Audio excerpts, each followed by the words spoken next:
സ്നേഹമുള്ളവരെ, നോവിൻ്റെ നോമ്പിലേക്ക് ഏവർക്കും സ്വാഗതം. ഇന്ന് നമ്മൾ കാണുവാനായിട്ട് പോകുന്നത് കുരിശിൻ്റെ വഴിയിലെ 7ാമത്തെ സ്ഥലമാണ്. നോവിൻ്റെ നോവ് എന്ന ഈ ആത്മീയ യാത്രയിൽ പകുതി ദൂരം എന്നോടൊപ്പം സഞ്ചരിച്ച ഏവർക്കും ഒത്തിരി നന്ദി. ഇനിയുള്ള യാത്രയിൽ, തപസ്സിൻ്റെ ഈ ദിനങ്ങളിൽ നിങ്ങൾ എന്നോടൊപ്പം ഉണ്ടാകുമെന്ന് ഞാൻ വിശ്വസിക്കുന്നു. 7ാമത്തെ സ്ഥലം, യേശു 2ാം പ്രാവശ്യം വീഴുന്നു.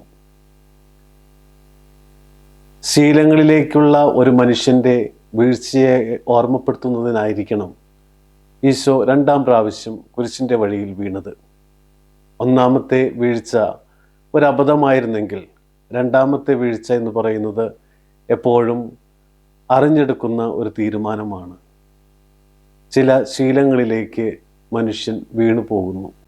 ആദ്യ വീഴ്ചയിൽ നമ്മെ നോക്കി പരിഹസിച്ചവർ പോലും 2ാമത്തെ വീഴ്ചയിൽ നമ്മെ നോക്കി സഹതപിക്കാറുണ്ട്. ആദ്യത്തെ വീഴ്ചയിൽ നിന്ന് എഴുന്നേറ്റ് പോരുവാൻ വളരെ എളുപ്പമായിരുന്നിരിക്കണം. എന്നാൽ 2ാമത്തെ വീഴ്ചയിൽ നിന്ന് എഴുന്നേറ്റ് പോരുവാനായിട്ട് വളരെ ബുദ്ധിമുട്ടാണ്. കൂട്ടുകാർ നിർബന്ധിച്ചിട്ടാണ് ആദ്യമായി അവൻ മദ്യപാനം തുടങ്ങിയത്. അന്ന് ആദ്യമായി മദ്യപിച്ചപ്പോൾ അവൻ വല്ലാതെ ഒക്കാനിച്ചു. അത് കണ്ട് കൂട്ടുകാരെല്ലാം കളിയാക്കി ചിരിച്ചു. പിന്നീട് ഉള്ള ദിവസങ്ങളിൽ അത് അവനൊരു ശീലമായിട്ട് മാറുന്നുണ്ട്.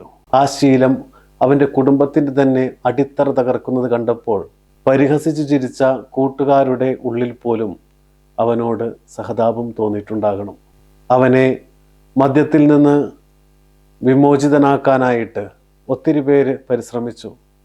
പക്ഷേ 3-4 മാസം കഴിയുമ്പോൾ വീണ്ടും ആ ശീലത്തിലേക്ക് ഉള്ളവൻ്റെ യാത്ര തുടർന്നുകൊണ്ടിരുന്നു. പ്രിയമുള്ളവരെ, 2ാമത്തെ വീഴ്ച എന്ന് പറയുന്നത് ഒരു മനുഷ്യൻ അറിഞ്ഞുകൊണ്ടെടുക്കുന്ന ചില തെറ്റായ തീരുമാനങ്ങളാണ്.